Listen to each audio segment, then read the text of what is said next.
Nesse momento, o que eu posso dizer ao Brasil é falar um pouco sobre injustiças, mas também sobre esperanças. O Brasil que se encontra em Porto Alegre, o Brasil que não foi a Porto Alegre, mas que está em cada recanto das mais diversas regiões, tem os olhos muito voltados para aquilo que está acontecendo em torno do presidente Lula. Eu não vou mais estar aqui num debate estéril sobre se Lula é culpado ou inocente. Lula é inocente por razões óbvias. Ninguém pode ser condenado sem provas. Ninguém pode ser condenado quando o objeto do suposto ilícito está em nome de outra empresa, da empresa, e foi recentemente penhorado pela Justiça Federal, pela mesma Justiça Federal, em nome de um credor daquela empresa.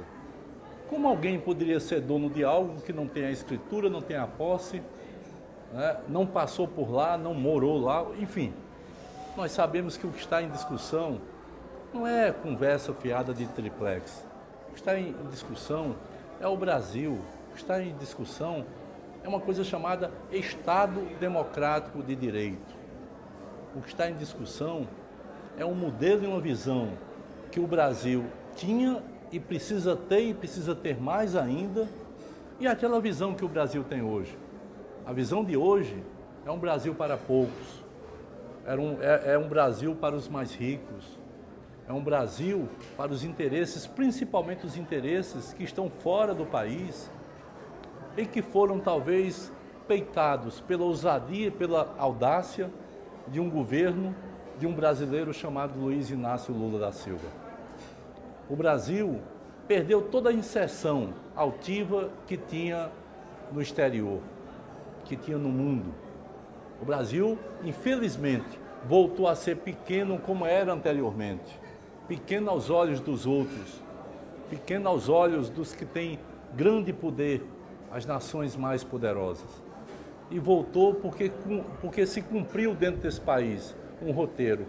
Esse roteiro precisa ser fechado.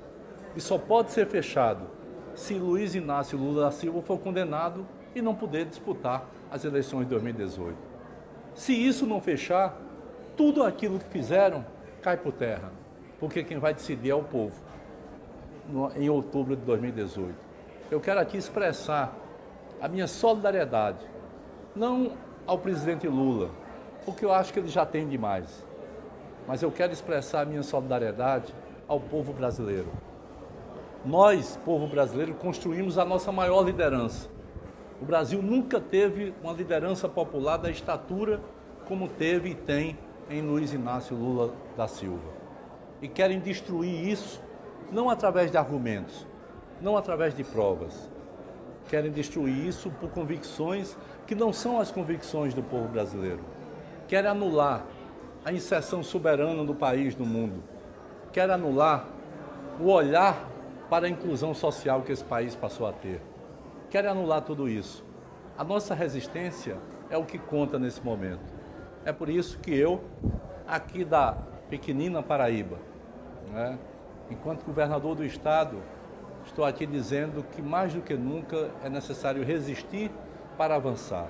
É necessário construir as unidades das forças populares. É necessário fazer com que o Brasil volte a ter esperança a partir do seu povo.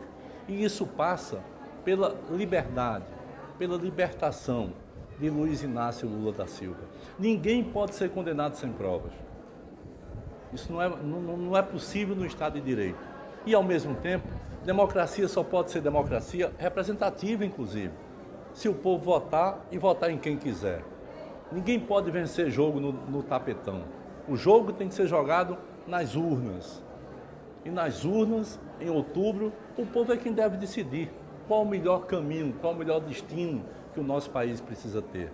Então, minha solidariedade é ao povo brasileiro, mas uma solidariedade não passiva, mas uma solidariedade de luta, né, de esperança de que dias melhores hão de vir para o nosso país.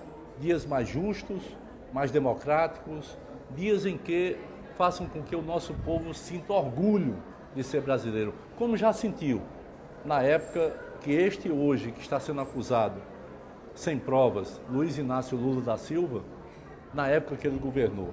E voltará a ser, sem dúvida nenhuma, a sentir orgulho quando o Brasil restituir e tiver um novo governo, um governo popular, um governo que represente os grandes interesses de um grande projeto nacional.